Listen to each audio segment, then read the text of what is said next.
अजीब दास्तां।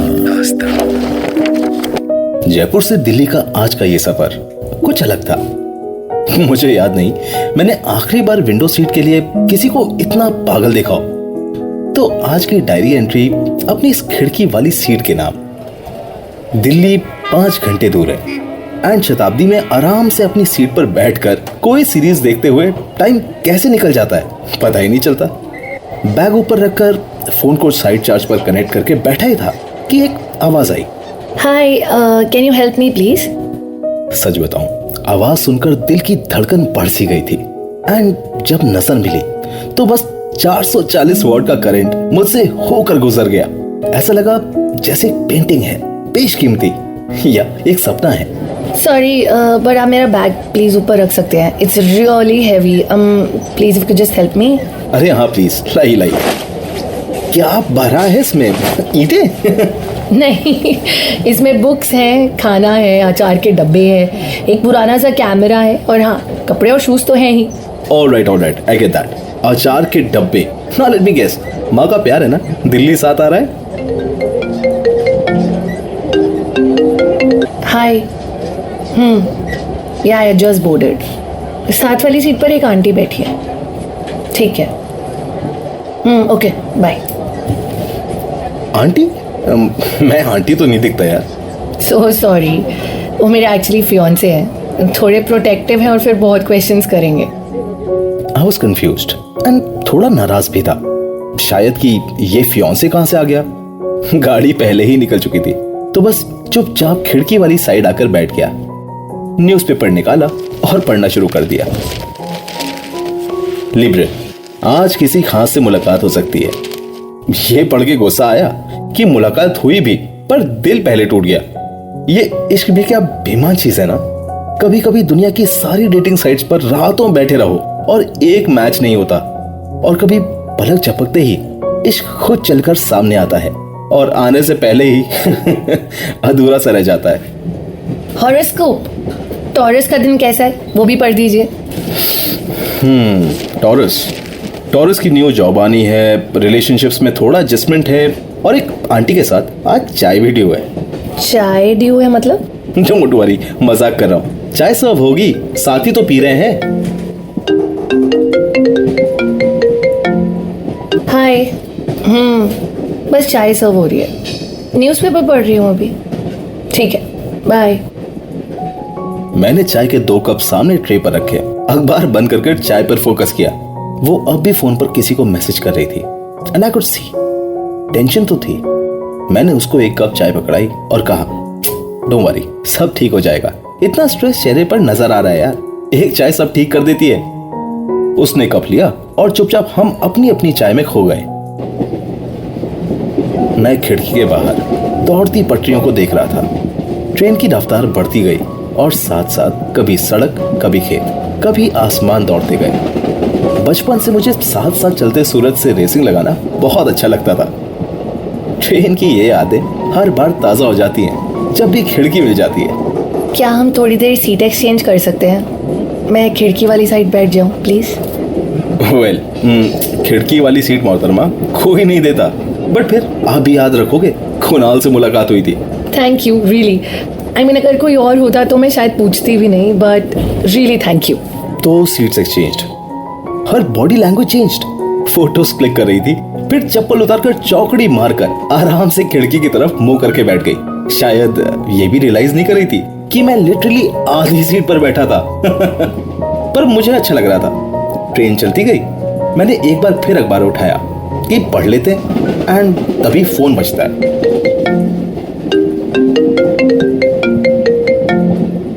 हाय, बैठी हूँ। सॉरी, मैंने मैसेज ही नहीं देखा। आई वाज जस्ट रियली तुमको मैसेज किया है, शायद नेटवर्क जा रहा है तो वो डिलीवर नहीं हुआ शायद। हाँ, okay, bye. I just didn't know what to से।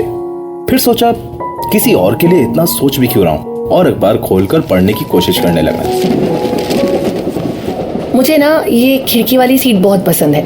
जब अंदर बहुत शोर होता है ना, बाहर देखते देखते सब ठीक लगने लगता है। कई बार जब नींद नहीं आती तो खिड़की पर सर रख के सो जाती हूँ।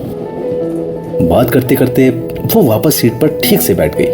बाल खोले, फिर से बांधे, पानी पिया और फिर एकदम से शी लुक्स एट मी। उसे नजर मिलते ही ऐसा लगा जैसे कुछ कहना चाहती है, बट 2 सेकंड मुझे देखती रही और फिर वापस खिड़की के बाहर। मुझे खिड़की वाली सीट बहुत पसंद है, इस बार मैंने कहा, क्योंकि बाहर देखते देखते ना जब आंखें नम हो जाएं, किसी को पता नहीं चलता। पता है, इस बार वो फिर से बड़ी बड़ी आंखों से मुझे देखती है। अरे आई वॉजंट क्राइंग, बस शायद आंख में कुछ चला गया था, सीरियसली। वो कुछ कहती उससे पहले मैंने अपना रुमाल उसको ऑफर किया। साफ है, बल्कि ब्रांड न्यू है। वो रुमाल से अपनी आंखें साफ कर ही रही थी कि फोन बजता है।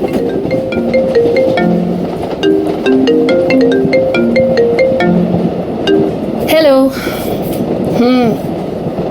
नहीं हो सकता है, वो गला थोड़ा खराब हो रहा है। कुछ नहीं, बस बैठे हैं। आई मीन बैठी हूँ। कल का देख लेंगे ना, अभी रियली टायर्ड। कल डिसाइड करते हैं। ओके, चल लेंगे। वो फोन पर बहुत कुछ सुन रही थी, बल्कि चुपचाप खिड़की के बाहर देखते हुए सबसे आंखें छुपाकर आंसू पोंछ रही थी। फोन रखा और सर खिड़की पर टिकाकर आंखें बंद करके बैठ गई। मैं उसको देखता रहा और बस सच बताऊं तो मन किया देखता रहूं। उदासी चेहरे पर साफ झलक रही थी, फिर भी मासूमियत की आंखें फीकी लग रही थी। हवा से बाल चेहरे पर बिखर गए थे। इससे पहले मैं कुछ कहता, आंखें खोलकर मुझे देखने लगी। क्या हुआ? All okay? अरे वाह, मुझे जो पूछना चाहिए वो तुम पूछ रही हो। फिर मैंने टॉपिक बदलने की कोशिश करी। लिसन, तो दिल्ली कैसे, मतलब? आई वर्क देयर और बस अब शादी है 2 महीने बाद, तो आजकल आना जाना थोड़ा ज्यादा हो गया है। मेरा घर वैसे जयपुर में वो जो बड़ी चौपड़ है ना, उसके पास है। अरे क्या बात कर रहे हो यार, रामू काका की चाय वाली गली में तो मेरा घर है। हाँ, तो रामू चाचा की जो चाय पीते पीते तुम पार्क के गेट पर बैठोगे, सामने जो स्टैचू लगा है उसके बिल्कुल पीछे एक हवेली नजर आती है, वो हमारी है। और रामू काका की चाय तो इतनी फेमस कर दी थी ना मैंने, पता है एक बार मैंने वीडियो शूट किया था उनका और अपने इंस्टाग्राम पे डाला। I mean you have to check out the views. But तुम दिल्ली क्या करते हो? यार मैं एक एमएनसी में 9 to 5 जॉब करता हूँ, नथिंग ग्रेट अबाउट इट। बस हाँ, शाम को म्यूजिक बनाता हूँ, राजस्थान की अपनी मिट्टी की खुशबू की फ्यूजन बनाता हूँ। दिल लगा रहता है। मन नहीं करता अपने घर रहने को? आई मीन शहर के शोर में मुझे बहुत घुटन होती है। पहले काम के लिए आना होता था तो वीकेंड चक्कर लग जाते थे। अब तो रिश्ता ही यहाँ हो गया है, तो मुझे लगता है दूर से और दूर और दूर। Love marriage? लव तो हो ही जाएगा ना, सब तो यही कहते हैं। ही इज़ गुड, वो मेरी बहुत केयर करते हैं और मुझे हर चीज़ ला के देते हैं जो चाहिए हो। हाँ, बस थोड़ी स्पेस नहीं देता। मैंने ही कहा ही था कि वो मुझे बड़ी बड़ी आंखों से देखने लगी। फोन उठाकर एक बार फिर खिड़की के बाहर कुछ खो सी गई। 12 मिनट चली उस बातचीत का मुझे कुछ एहसास नहीं हुआ, क्योंकि वो कुछ बोल ही नहीं रही थी। बस 2 बार एक सिसकी लेकर आंसू पोंछा और हाई एंड बाइक के बीच किसी से बहुत कुछ सुना। कुछ ही देर में ट्रेन रुक जाती है। स्टेशन आया था, गाड़ी 5 मिनट के ब्रेक पर थी। मैंने धीरे से कहा, आपको कुछ चाहिए? मैं कोल्ड ड्रिंक ले आता हूँ। उसने हल्के से गर्दन हिलाकर ना कहा और बस खिड़की के बाहर देखती रही। मैं नीचे उतरा एंड मुड़ के वापस उसको देखा। खिड़की के बाहर उसकी नज़र मुझ पर थी, हल्की सी मुस्कुराहट भी थी। मैंने एक बार फिर इशारे से पूछा कि चॉकलेट या कोल्ड ड्रिंक लाऊं कुछ? और उसने फिर गर्दन हिलाकर कहा नहीं। मैं उसको देखता रहा और शायद एहसास भी नहीं हुआ कि मैंने कुछ नहीं लिया और ट्रेन ने चलने को हॉर्न भी बजा दिया। मैं अपनी सीट पर आया तो मुझसे बोली, क्या हुआ? कुछ भी नहीं लिया? और पता नहीं मुझे क्या हुआ कि मैंने भी एकदम से कह ही दिया, नहीं ऐसा नहीं है, किसी की आंखों ने पकड़ लिया था, कुछ और दिखाई नहीं। कहते ही लगा ज्यादा बोल दिया। आई मीन मन नहीं किया। जिस चीज का मन नहीं वो क्यों करना, चाहे किसी से फोन पर बात करना ही क्यों ना हो। आई एम सो सॉरी, वो मेरी पर्सनल प्रॉब्लम है। बट है तो प्रॉब्लम ही ना। हाँ, but he loves me. And you? मैं भी, आई थिंक। हाँ, मैं भी क्या? मैं भी उसको एक सेकंड का अपडेट देती हो, क्या खाया, कौन साथ बैठा है, कल थक भी जाऊंगी पर तुम्हारे लिए मैं सब जगह आऊंगी, क्योंकि वो ना नहीं सुनेगा। फोन उठाते हुए डर लगता है ना कि अब किस बात पर ताना पड़ेगा। पर फोन तो उठाना है, नहीं तो वो नाराज हो जाएगा। और तुम्हारी नाराजगी उसका क्या? ट्रेन की खिड़की के लिए है, क्यों? ताकि बाहर देख के रहो और कोई ना देखे, ताकि बाहर आसमान को देखकर अपनी आजादी को याद कर सको। बोलते हुए घबराती हो ना, कांपती हो, खुद से क्या चाहती हो? मैंने शायद सोचा भी नहीं, बस कहता गया और वो मुझे देखती रही। मैंने बहुत ज्यादा कह दिया था। शायद मुझे इसकी आंखों में आंसू बर्दाश्त नहीं हो रहे थे। मुझे इतना गुस्सा क्यों आ रहा था? I don't even know her. I am so sorry. कोई और सीट खाली होते ही मैं वहां चली जाऊंगी। आप बेवजह परेशान हो रहे हैं और मैं ठीक हूँ। आप फोन लीजिए, उनसे बात कीजिए या सिर्फ सुनिए, आपकी चॉइस है। ये कहकर मैं वहां से उठ गया और हर बार की तरह वो फोन पर बात करते करते खिड़की के बाहर देख रही थी। पर हर एक सेकंड में नजर मुझ पर जाती कि मैं कहां जा रहा हूं। मुझे उसके चेहरे पर परेशानी, फोन पर बात करने का प्रेशर और एक डर दिख रहा था। मेरा दिल और दिमाग अब आपस में लड़ रहे थे। कुछ घंटों पहले मिली एक लड़की जिसके बारे में मैं कुछ नहीं जानता। मैं क्यों परेशान हो रहा हूं? I just walked. मैं सिर्फ गेट तक जाने लगा और पीछे मुड़ के देखा तो वो बड़ी बड़ी आंखें मुझे देख रही थी। मैं चलता गया। 2 कोच छोड़कर पैंट्री थी। सोचा एक कप चाय रिक्वेस्ट करके ले आता हूँ। सर दर्द सा कर रहा था और शायद मैं इतना नाराज खुद से हो गया था। यार उस बेचारी को इतना क्यों सुना दिया, कुछ समझ नहीं आ रहा था। चाय लेकर मैं वापस आया तो मुझे बोली, मुझे लगा कि तुम चले गए। कहाँ जाऊंगा यार, मंजिल तो एक ही है। सॉरी, क्या बोल रहा हूं मैं? I mean last station. वो एक बार फिर अपना सर खिड़की पर लगाकर कहीं खो गई। मैं उसको देख रहा था, जानना चाहता था क्या है जो इसको रोक रहा है।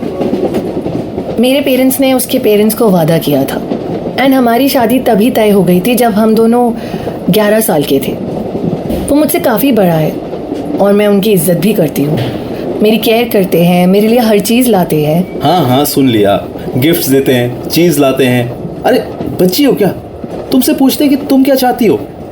मुझे नहीं पता तुम क्या करती हो, क्यों ऐसी हो, क्या रोकता है, पर ये गलत है यार।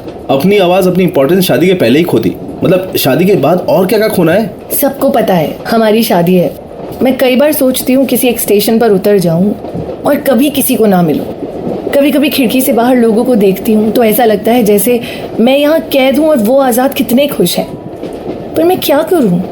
वादा किया है हमारे पेरेंट्स ने एक दूसरे को। यार देखो, मैं कोई नहीं हूँ ये कहने वाला कि वादा तोड़ दो, पर अपनी खुशी तो ढूंढ लो यार। क्या है प्यार? जब वो फोन करता है क्या दिल की धड़कन तेज होती है?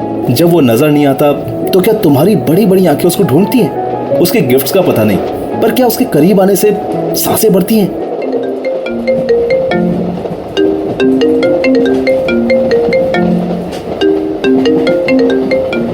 वो फोन काट देती है। यार देखो, मैं तुम्हें नहीं जानता, मैं तुम्हें ये सब क्यों कह रहा हूं मैं ये भी नहीं जानता हूं। कुछ ही देर में स्टेशन आएगा और हम फिर बड़े से शहर में 2 किरदारों की तरह इस कहानी को यहीं छोड़ जाएंगे। फिर कभी शायद ना मिले। पर तुम जहां रहो, I really wish you all the best. अपने लिए जीकर तो देखो यार, डर का सामना करके तो देखो, अपने को एक मौका तो देके देखो यार। खिड़की के बाहर जितना यहाँ से बैठकर दुनिया लगती है ना, बाहर उतनी ही अच्छी है और लोग मिलते रहेंगे, यही दस्तूर है।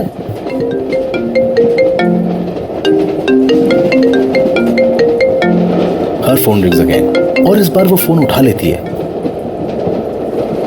हेलो। तुम बार बार कॉल क्यों करते हो? मैं ट्रेन में हूँ, जाहिर सी बात है सही हूँ। हर 15 मिनट में क्या बदल जाएगा? मुझ पर चिल्लाना बंद करो, बाद में बात करेंगे। Oh, is this you? I mean सच में तुम ही हो? इतनी स्पीड पर ना मैंने बॉस की पीपीटी नहीं चेंज करी बॉस। ऐसा लगा जैसे मैंने कुछ बहुत अच्छा किया है। उसकी आवाज में सडनली एक कॉन्फिडेंस कहां से आया पता नहीं। हल्की सी वो मुस्कान चेहरे पर आई और फिर खिड़की के नसीब में चली गई। I wanted to tell her, मुझे देखकर बात करो, थोड़ी देर में रास्ते अलग होने हैं, पर कह नहीं सकता था। तो बस साथ में बैठी ये नई अनजान दोस्त खिड़की से बाहर देख रही थी और मैं बार बार उसको। सूरज ढल रहा था और दूर चांद आने को तैयार था। खिड़की के शीशे पर नजर पड़ी तो देखा वो खिड़की के बाहर नहीं बल्कि अंदर मुझे देख रही थी। ट्रेन की लाइट्स जल गई थी, बाहर अंधेरा हो गया था एंड आईने की तरह हम दोनों खुद को खिड़की में देख पा रहे थे। वो बस मुझे देखती गई। कुछ समझ नहीं आ रहा था क्या कहूं, तो नजर चुराकर मैं अपने फोन में बिजी होने की एक्टिंग करने लगा। कुणाल, ऐसा लगा मेरी धड़कन रुक गई हो। मन किया बार बार उसकी आवाज सुनने को। कितना नादान है ना दिल, वैसे कुछ भी सोचता है। पर बड़ी हिम्मत करके मैंने उससे कहा, हाँ बोलो ना। इससे पहले वो शायद कुछ कहती, फोन फिर बज गया। हाँ माँ, नहीं अभी पहुंचना है, मुझे आपसे बात करनी है। नहीं मैं ठीक हूँ, बस मुझे शादी नहीं करनी। अभी चिल्लाओ मत, मैं वीकेंड पर आकर आपसे और पापा से बात कर लूंगी, क्योंकि मैं इस रिश्ते से खुश नहीं हूं माँ। मैं उसको देखता रह गया, फिर सोचा माँ से बात कर रही है तो स्पेस दे देता हूं। उठकर जाने लगा था कि कमर सीधी करके वापस आ जाऊंगा, पर जैसे ही उठने लगा बहुत सॉफ्टली उसके हाथ ने मेरा हाथ पकड़ लिया और आंखों ने इशारा किया कि जाने की जरूरत नहीं। सच कहूं तो जो सवाल मैं से पूछ रहा था अब खुद सोच रहा था। क्या मेरी दिल की धड़कन बढ़ रही थी? हाँ। मैं चुपचाप वापस बैठ गया। वो मां से उलझी हुई थी पर मेरा हाथ पकड़े बैठी थी। शायद उसको अंदाजा भी नहीं था कि मेरा दिल बाहर निकलकर गिर सकता है। काश सब यहीं रुक जाता, काश मैं इसे कह पाता, काश। एकदम से ट्रेन ने हॉर्न भी बजा दिया और तब शायद इसको एहसास हुआ कि बस सफर खत्म। माँ बाय, घर पहुंच के कॉल करूंगी। नहीं माँ, मैं अगले सैटरडे आकर खुद बात कर लूंगी। Bye bye bye. कहते कहते सडनली अपना हाथ अलग करते हुए थोड़ी एम्बैरेस सी हो गई। सिचुएशन थोड़ी ऑकवर्ड सी थी। मैं उसका सूटकेस उतार के नीचे लाया, अपने बैग्स भी उतार के खड़ा हो गया। उसको देखते देखते अजीब सा खिंचाव दिल में होने लगा। दरवाजे से उतरते ही हम दो अलग रास्तों पर निकल जाएंगे। आई वॉज फीलिंग रेस्टलेस, पर उसके चेहरे पर एक सुकून था।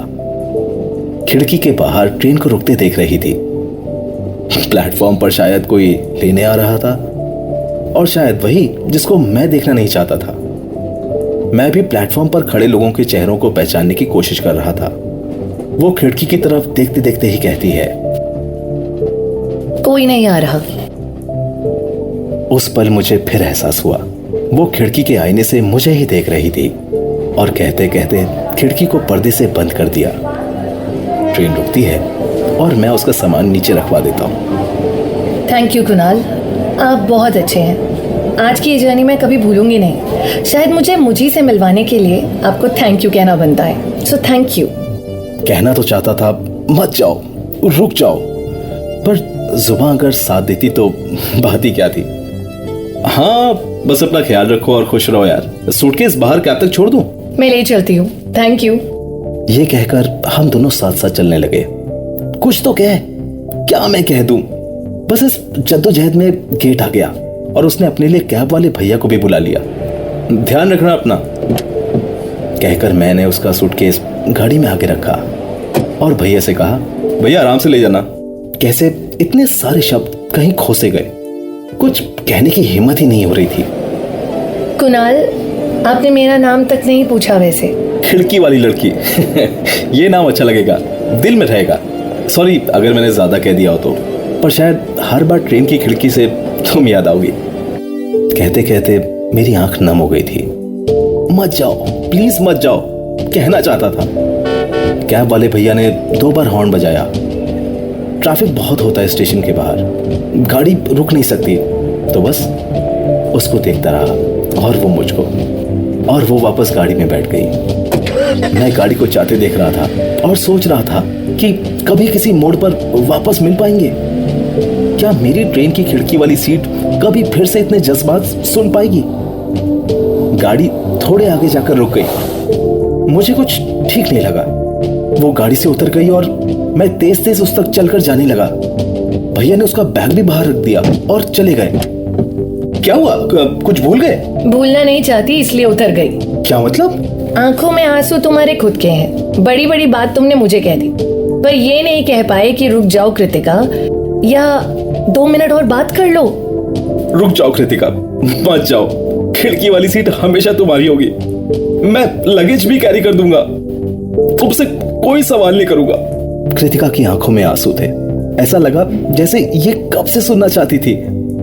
सब छोड़ के मेरे करीब आई और बोली, मेरे दिल की धड़कन बढ़ रही है तुम्हारे पास आने से। क्या है ये? जवाब ढूंढने के लिए ताम्र है, साथ में ढूंढे। मैंने फिर उसका सूटकेस उठाया और एक कैब बुक करी। काफी देर हो रही थी और उसको ड्रॉप करके मैं अपने घर आ गया। कल की कॉफी डेट फिक्स्ड है और देखो आज डायरी लिखते लिखते ये व्हाट्सएप का सिलसिला भी शुरू हो गया है। अजीब दास्तां।